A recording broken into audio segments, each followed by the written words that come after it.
Investment अगर नहीं करोगे, पैसे को इन्वेस्ट नहीं करोगे तो आगे जाकर के बहुत पछताओगे।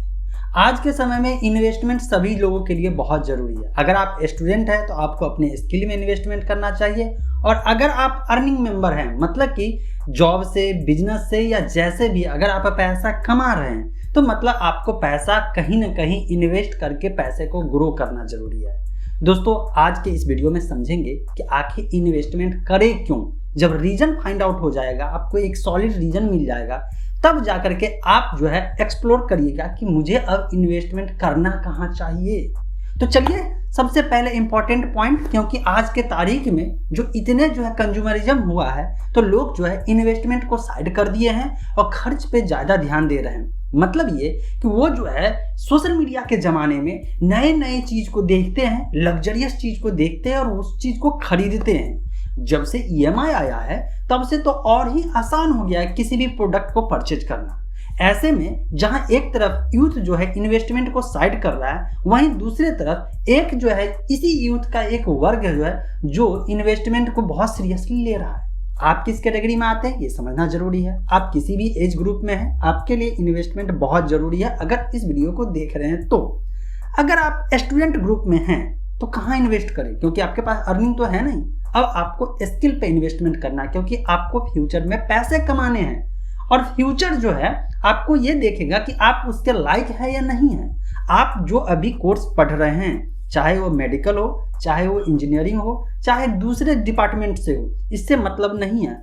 आपको ये देखना है कि जब आपकी पढ़ाई खत्म होगी, जिस समय खत्म होगी उस समय चल क्या रहा होगा और उस समय किस स्किल का डिमांड ज़्यादा होगा, और उसके अनुसार से आप रेगुलर कोर्स को करते करते साइड से स्किल डेवलपमेंट का कोर्स करिए। हर हाल में स्किल को बढ़ाइए, अपने स्किल को बढ़ाइएगा तो आप कंपिटिटिव दुनिया में आगे बढ़ पाएंगे। क्योंकि जो पढ़ाई, नॉर्मल पढ़ाई आप कर रहे हैं, आपके साथ करोड़ों युवा जो है ये चीज़ कर रहे होते हैं। अगर उससे कुछ यूनिक नहीं करिएगा तो आप जो है एग्जिस्ट नहीं कर पाइएगा इस कंपिटिटिव दुनिया में।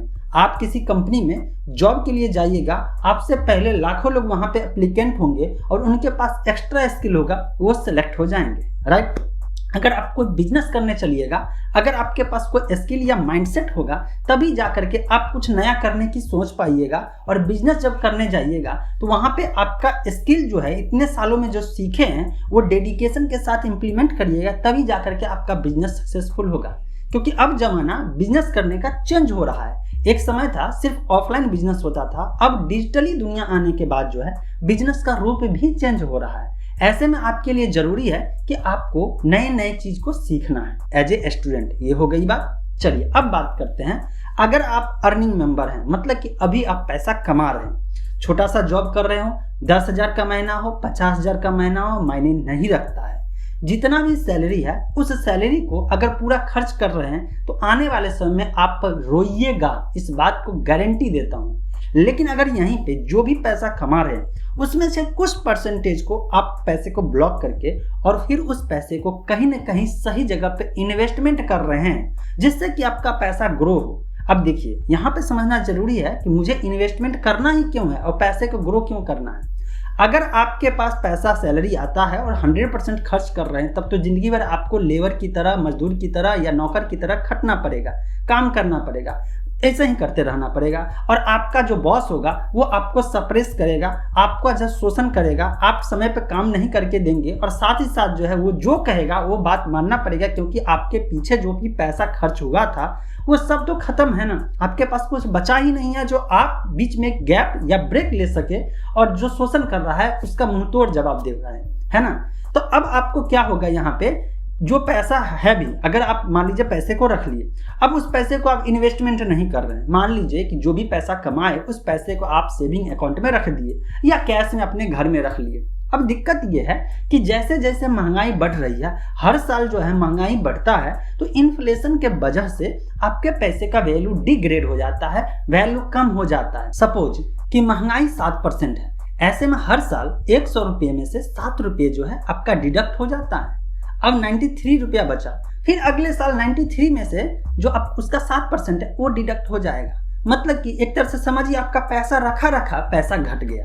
ऐसे में उस पैसे को बैलेंस बनाने के लिए या पैसे से पैसा कमाने के लिए अगर आप चाहते हैं कि भविष्य में रिलैक्स में आप जिंदगी जी सके, आपको कोई टेंशन नहीं हो, तो अभी से जो भी समय है, जितना भी पैसा कमा रहे हैं उसमें से मिनिमम 10% आप जो है साइड रख लीजिए और उस 10% को सही जगह इन्वेस्टमेंट करना शुरू करिए जिससे ग्रो हो। अब इन्वेस्टमेंट का भी अलग अलग तरीका है कि आपको सिक्योर इन्वेस्टमेंट करना है या रिस्की इन्वेस्टमेंट करना है। सिक्योर इन्वेस्टमेंट का मतलब हो गया कि आप जहां भी पैसा रखेंगे या इन्वेस्ट करेंगे वहां फिक्स्ड रिटर्न आपको हर साल मिनिमम इतना परसेंटेज आ जाए, इसकी रिटर्न गारंटी होना चाहिए या एश्योरिटी होना चाहिए कि मेरा इतना तो आएगा। तो वहां पे जहां पे आपका एकदम 100% सिक्योर वाली बात होगी, तब वहां पे क्या है कि आपको रेट ऑफ रिटर्न जो है, मतलब ग्रोथ का जो परसेंटेज है वो कम रहेगा। मतलब कि परसेंटेज ग्रोथ तो करेगा लेकिन कम रहेगा, वैल्यू साफ डिग्रेड नहीं होगा। जैसे पीपीएफ में 7.1%, ईपीएफ है 8.1, 8.2 एटसेट्रा, जो भी सरकार तय करे उसके अनुसार से। तो अगर महंगाई मान लीजिए 5, 6, 7% है और आपको आपके पैसे पे 8% या 7% रिटर्न मिल रहा है, तो एक तरह से पैसा का वैल्यू डिग्रेड नहीं हुआ लेकिन मेंटेन करके चलता रह गया, है ना। यहीं पे अगर आप कहीं पे फिक्स डिपॉजिट कर देते हैं फिक्स टेनर के लिए, तो ऐसे में सपोज कि अगर 8% कोई एफडी दे रहा है तो आपका पैसे का वैल्यू जो है इन्फ्लेशन काट करके 1% बढ़ रहा है। लेकिन देखना पड़ेगा बाद में उस पैसे पे इनकम टैक्स डिपार्टमेंट कोई टैक्स तो नहीं ले रहा है, ऐसे में वो पैसा का वैल्यू और डिग्रेड हो जाएगा क्योंकि उस पर इनकम टैक्स डिपार्टमेंट जो है टैक्स जो है इम्पोज कर देगा, टैक्स लायबिलिटी बन जाएगा, उस पर आपको जो भी पैसा कमाया है उस पर टैक्स देना पड़ेगा। तो ये भी आपको देखना पड़ेगा। मतलब आप जो भी कमा रहे हैं सिर्फ कमाइए नहीं, इन्वेस्टमेंट के तरीके को एक्सप्लोर करिए कि मेरा पैसा कहाँ पे ग्रो करेगा, और सिर्फ परसेंटेज मत देखिए बल्कि देखिए कि इस पे टैक्स लायबिलिटी कितना बनेगा आफ्टर टैक्स। मतलब कि टैक्स जमा करने के बाद आपका पैसा ग्रो कर रहा है या नहीं कर रहा है, ये देखना बेहद जरूरी हो गया।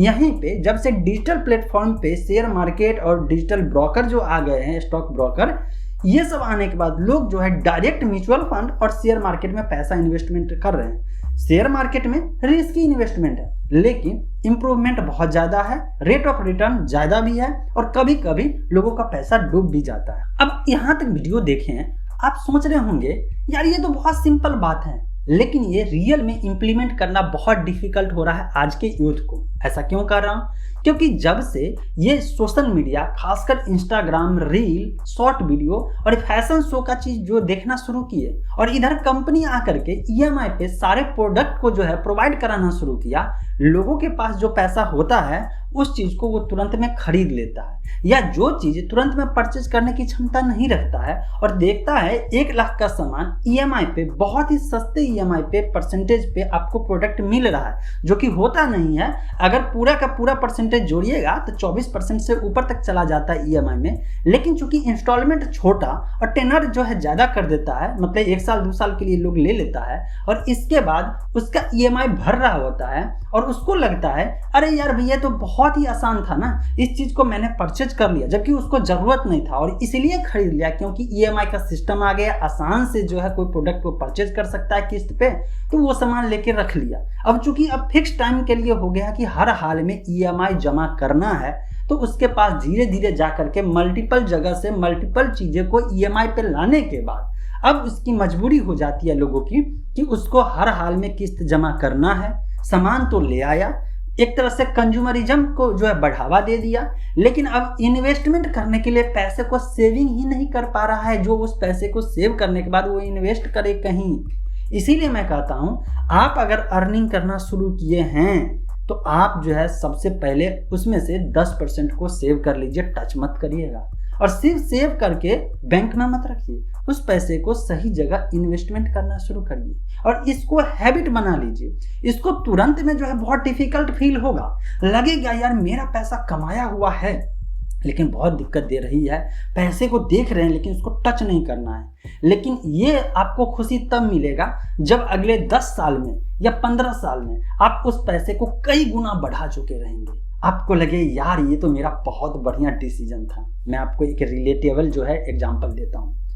जैसे कोई सरकारी नौकरी में जॉब करता है, उसके सैलरी से ही कुछ पैसे को डिडक्ट करके रख लिया जाता है, या प्राइवेट नौकरी में अगर जॉब करता है तो उसी के पैसे का डिडक्शन करके ईपीएफ में पैसे को जमा करवाया जाता है। लेकिन जब वो रिटायरमेंट के समय में या अगले 10 साल 15 साल बाद जो है उसी पैसे को जमा रखा हुआ पैसे पे अच्छा सा रिटर्निंग मिलते मिलते पैसा ग्रो करके जब वो थोड़ा थोड़ा अमाउंट 2000-3000 का मंथली मान लीजिए कट रहा था, एकाएक जब 5 लाख या 10 लाख रुपया जो उनको मिलता है तो लगता है यार ये तो छोटा छोटा कंट्रीब्यूशन था, अगर उस समय बड़ा बड़ा कंट्रीब्यूशन कर लिया होता तो आज मेरे पास करोड़ों रुपया मिलता। या जो सरकारी नौकरी रिटायरमेंट के समय उनका पैसा जो रहता है मैच्योर होता है, उस पैसे को जब रिसीव करते हैं तो लगता है एक बार में इतना लाख रुपया मुझे मिला, और अगल बगल के लोग देख करके भौचक्के रह जाते हैं। इसीलिए मेरे दोस्तों, आप प्राइवेट सेक्टर में हो, गवर्नमेंट सेक्टर में हो, मैटर नहीं करता है। आप अपने पैसे को जो सैलरी मिल रहा है, जो इनकम आ रहा है, उसमें से बचा करके इन्वेस्टमेंट करना शुरू करिए। आई होप आपको एक सॉलिड रीजन मिल गया होगा कि पैसे को इन्वेस्टमेंट करना क्यों जरूरी है। इसके अलावा कोई अपना ओपिनियन होगा नीचे कमेंट में लिखिए, और अपने सर्किल में इसे शेयर करके लोगों को जागरूक करिए कि आपको फाइनेंशियल फ्रीडम चाहिए, स्टेबिलिटी लाइफ में चाहिए, तो अभी से इन्वेस्ट करना शुरू करिए। इस वीडियो को शेयर करके उन्हें रीजन दीजिए कि आखिर इन्वेस्टमेंट करे तो करे क्यों।